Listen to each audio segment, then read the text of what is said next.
اللہ کے نبی صلی اللہ علیہ وسلم جنت کی ایک جانب ایک سائڈ پہ گھر کی گارنٹی دے رہے ہیں کہ اگر تم کسی سے جھگڑا ہو گیا تمہارا اور تم حق پر ہو، تم جانتے ہو کہ تم حق پر ہو، لیکن حق پر ہوتے ہوئے بھی جھگڑا چھوڑ دو۔ اب یہاں پہ ایک چیز امپورٹنٹ کیا ہے کہ جو انسان حق پہ نہیں ہوتا وہ اگر جھگڑا چھوڑ دے تو اس نے کوئی کمال نہیں کیا، کیونکہ اس کو پتہ ہے کہ وہ غلطی پر تھا۔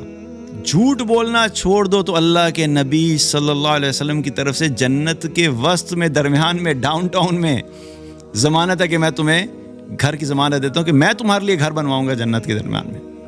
کس بات پر؟ جھوٹ بولنا چھوڑ دو، چاہے مزاح میں، یعنی مزاح میں بھی جھوٹ نہ بولو۔ جو یہ 4 اعمال کر لے گا وہ محل اس کو مل جائے گا۔ اور پھر آپ نے 4 اعمال بتائے۔ پہلا عمل آپ صلی اللہ علیہ وسلم نے کیا فرمایا کہ وہ کس کو ملے گا، وہ جن لوگوں کو ملے گا وہ کیا عمل کرنے والا ہوگا؟ پہلا عمل آپ نے فرمایا کہ یہ اس کو ملے گا جو اچھی گفتگو کرتا ہوگا۔ دوسرا آپ نے فرمایا جو کھانا کھلاتا ہوگا۔ تیسرا آپ نے فرمایا جو باکثرت روزے رکھتا ہوگا۔ اور چوتھا آپ نے فرمایا کہ اس وقت اٹھ کر نماز پڑھتا ہوگا جس وقت باقی سب لوگ سو رہے ہوں۔ اس لیے بتا رہا ہوں، دنیا میں اگر گھر نہیں بنا، کوشش کریں، اللہ نے وسائل بنائے، لیکن اپنے آخرت کے گھر ہم دنیا میں رہ کے بنا سکتے ہیں۔ اللہ کی اطاعت نہ چھوڑیں، ہم یہ اعمال کرتے رہیں تاکہ ہمارے کم از کم آخرت کے گھر کنفرم ہو جائیں۔ بڑا بد نصیب انسان ہوگا وہ شخص کہ جو دنیا میں بھی محروم رہ گیا اور آخرت میں بھی محروم رہ گیا۔ دوسری اہم چیز کیا ہوتی ہے کہ ہم دنیا میں رہتے ہوئے ہم کیا کہتے ہیں، ہر انسان کی خواہش ہوتی ہے کہ میرا رہنے کے لیے ایک گھر ہو۔ گھر انسان کی بنیادی ضروریات زندگی میں سے ہے۔ بڑا گھر ہونا ضروریات میں سے نہیں ہے، ایک ایسا گھر ہونا جس میں انسان عزت سے رہ سکے اور صاف ستھرا ہو اور اس کے بنیادی بیسک نیڈس پوری ہو رہی ہوں، وہ ضرورت ہے۔ بڑا عالیشان گھر ہونا یہ ضرورت میں سے نہیں ہے۔ تو دنیا میں گھر ہونا یہ بھی ایک ضرورت ہے، اور یہ بھی بہت سارے لوگوں کی کئی دفعہ ضرورت پوری نہیں ہوتی۔ ٹھیک ہے، جو رینٹ پہ رہ رہا ہوتا ہے وہ بھی اپنا نہیں ہوتا، لیکن گھر تو اللہ نے دیا ہوا ہوتا ہے، لیکن بہت سے لوگ اس میں بھی اسٹرگل کرتے ہیں۔ خواہش ہوتی ہے کہ اللہ اپنا گھر دے دے، اب دنیا میں نہیں پوری۔ کیونکہ میں اکثر لوگوں سے ڈسکشن کرتا ہوں جو جابس کرنے والے ہیں، خاص طور پہ ان کی ڈسکشن میں سے ایک بیسک ڈسکشن یہی ہوتی ہے۔ ابھی بھی ہم جب پرانے دوست ملتے ہیں تو ملنے میں جب ایک ڈسکشن، جب ڈفرینٹ ڈسکشنز ہوتی ہیں تو ایک ڈسکشن یہ ہوتی ہے، ایک دوسرے سارے پوچھ رہے ہوتے ہیں جگر تو نے گھر بنا لیا اپنا؟ تو کوئی کہتا ہے ہاں یار میں نے الحمدللہ گھر بنا لیا، اللہ کا شکر ہے، فلاں جگہ پلاٹ لیا تھا بنا لیا۔ کوئی کہتا ہے میں نے پلاٹ لے لیا، ابھی گھر بنانا ہے۔ کوئی کہتا ہے نہیں یار ابھی تو پیسے اتنے نہیں ہیں۔ تو یہ گھر بنانا بھی جو ہے ہماری زندگی میں ایک پورا پروجیکٹ ہوتا ہے، اور ساری زندگی محنت کر کے انسان پیسے اکٹھے کرتا رہتا ہے کہ کاش کسی طریقے سے دنیا میں میرا گھر بن جائے، لیکن ہر ایک کی یہ بھی ضرورت اس اعتبار سے پوری نہیں ہوتی کہ میرا اپنا گھر ہو۔ اب اللہ تعالیٰ نے آخرت میں اس ضرورت کو پورا کرنے کے لیے اتنی آسانیاں دی ہیں کہ دنیا میں رہتے ہوئے اگر ہم کچھ اعمال کر لیں تو اللہ تعالیٰ ہمارے جنت میں پہنچنے سے پہلے ہی ہمارے لیے وہ گھر بہت سارے تیار کر چکا ہوگا۔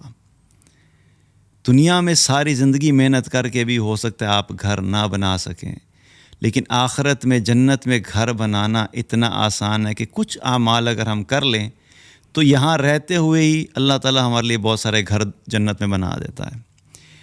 ان میں سے ایک عمل جو ہے وہ کیا ہے کہ ایک عمل تو نہیں بلکہ ایک حدیث میں آتا ہے، مطلب اگر محل بنانے ہیں جنت میں یا گھر بنانے ہیں تو کچھ اعمال کرنے پڑیں گے۔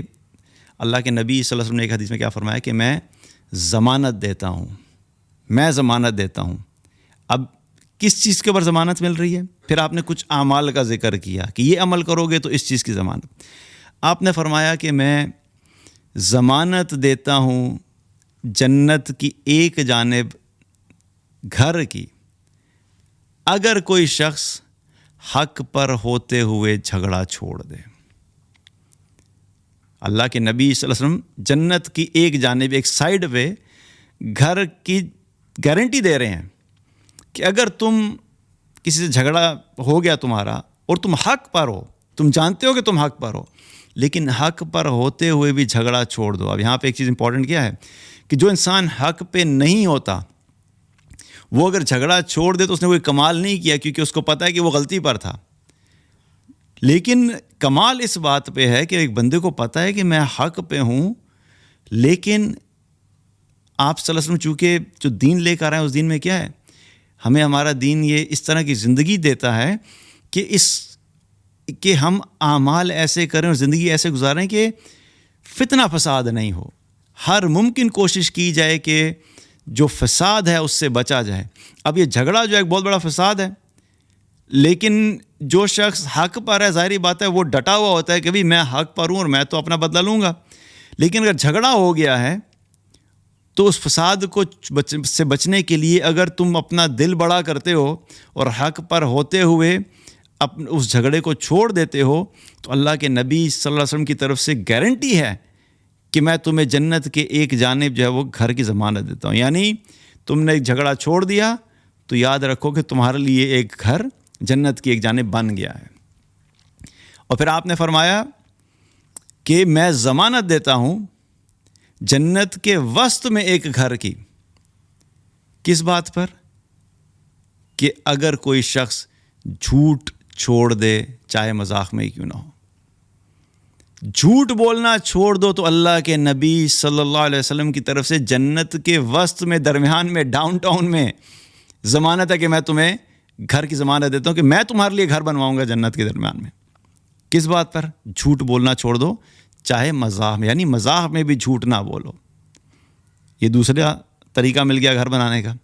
اور پھر اسی حدیث میں کیا فرمایا آپ نے کہ میں ضمانت دیتا ہوں جنت کے اعلیٰ منزل پر گھر کی اس شخص کے لیے جو اپنے اخلاق کو عمدہ کر لے.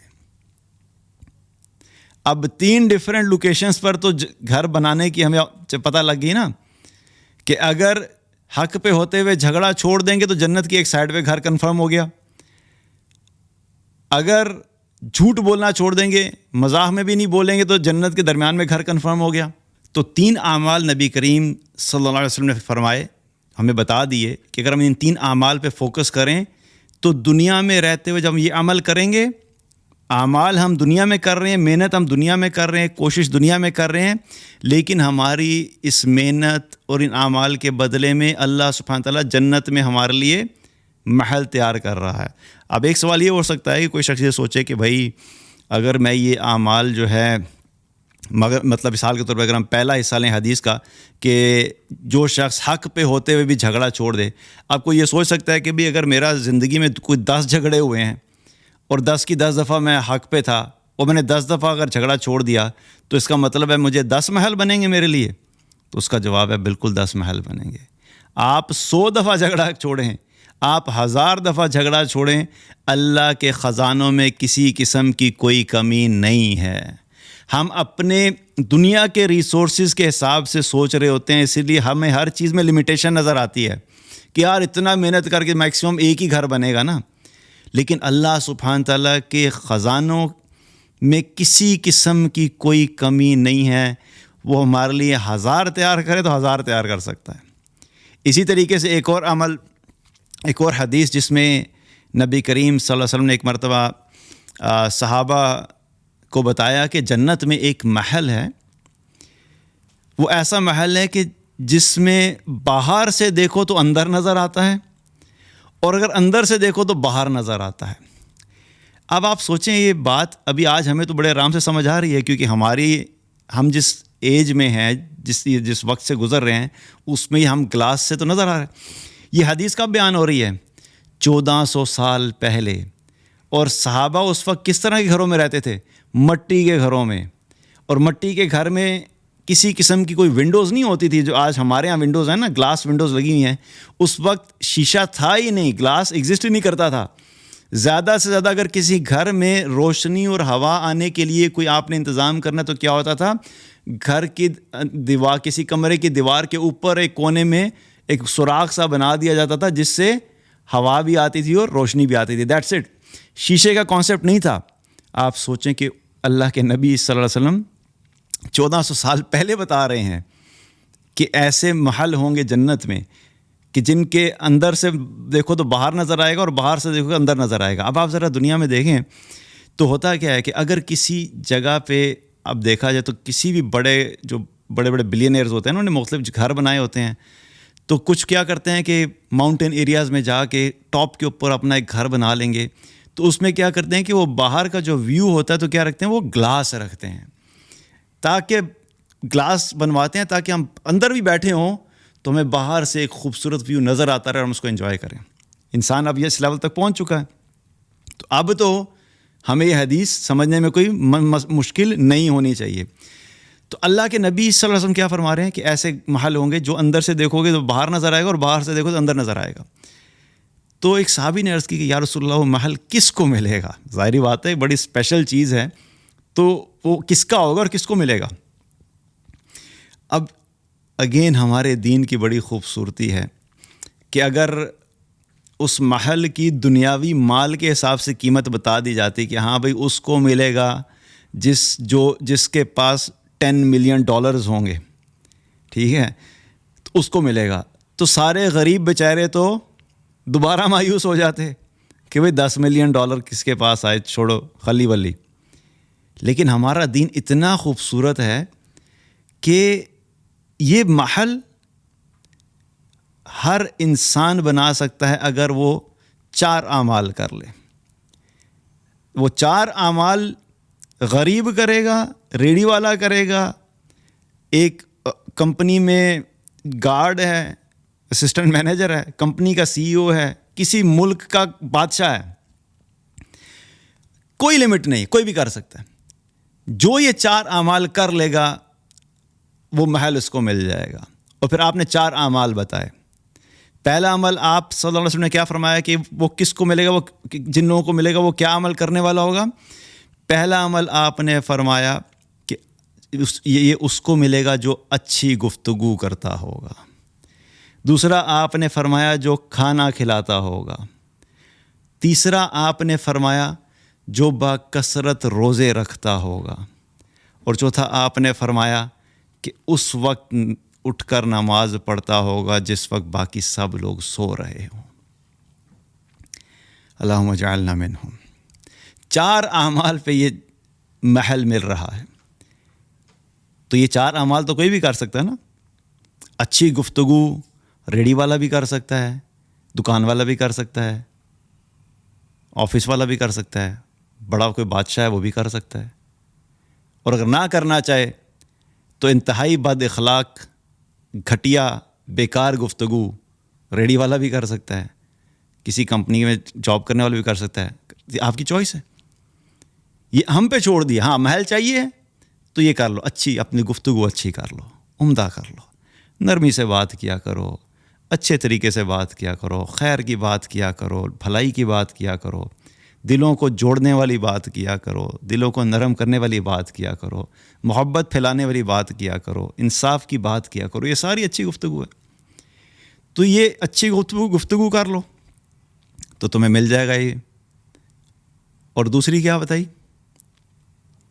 کہ کھانا کھلایا کرو.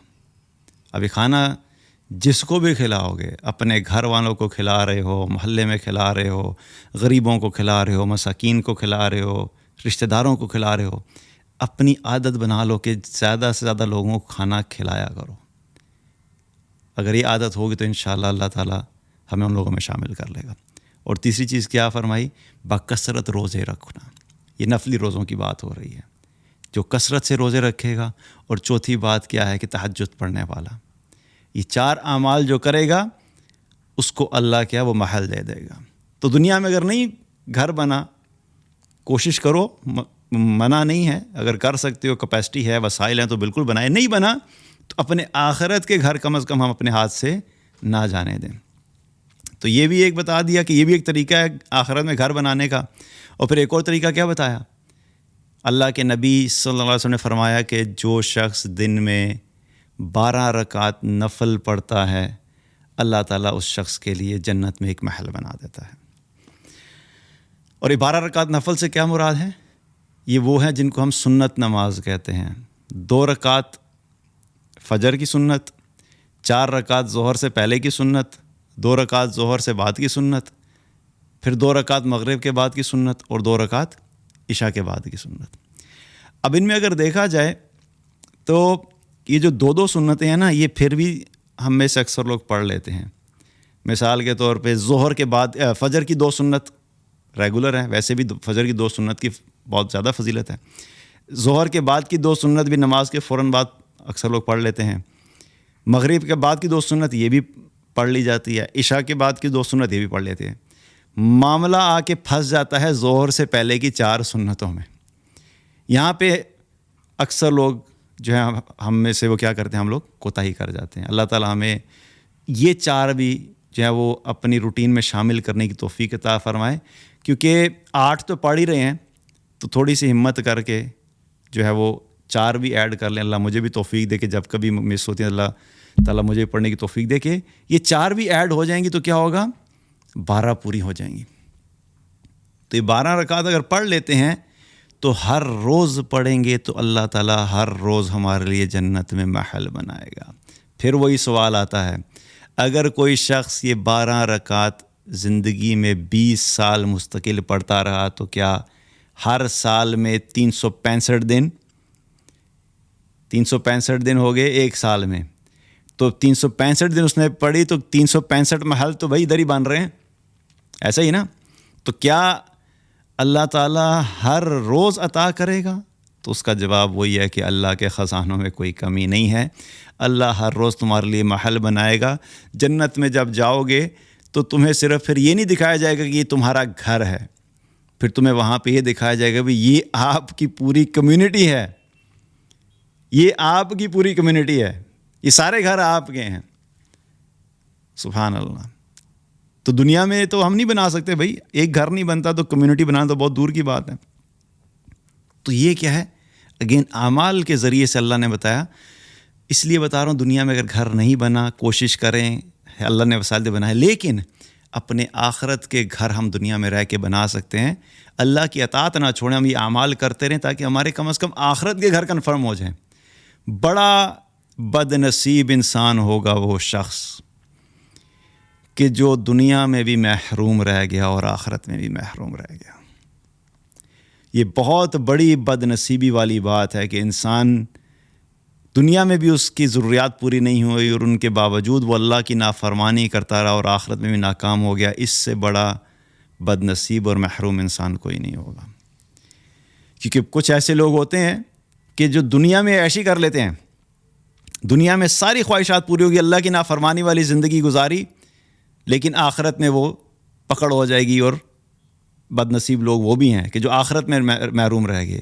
لیکن اس سے زیادہ بڑے بد نصیب وہ ہیں جو دنیا میں جن کو نہیں ملا اس کے باوجود وہ اللہ کی اطاعت نہیں کی اور دنیا بھی اپنے ہاتھ سے گئی اور آخرت بھی برباد کر دی۔ تو یہ چیز ہمیں خیال کرنی چاہیے۔ تو گھر کا معاملہ جب اللہ تعالیٰ نے کیا کنفرم کر دیا کہ بھئی یہ اعمال کر لو، آخرت کے گھر تمہارے کنفرم ہے، تو یہ سوچ کر انسان جب زندگی گزارے کہ چلو کوئی نہیں، میرا گھر یہاں پہ نہیں ہو، میں یہ اعمال کروں، کم از کم ایک تسلی ہوتی ہے کہ اللہ نے میرے لیے آخرت میں انشاءاللہ گھر بنائے ہوں گے، اور یہ انسان کو اس پریشانی اور فکر سے، غم سے نکال دیتا ہے کہ مجھے دنیا میں جو کچھ نہیں ملا۔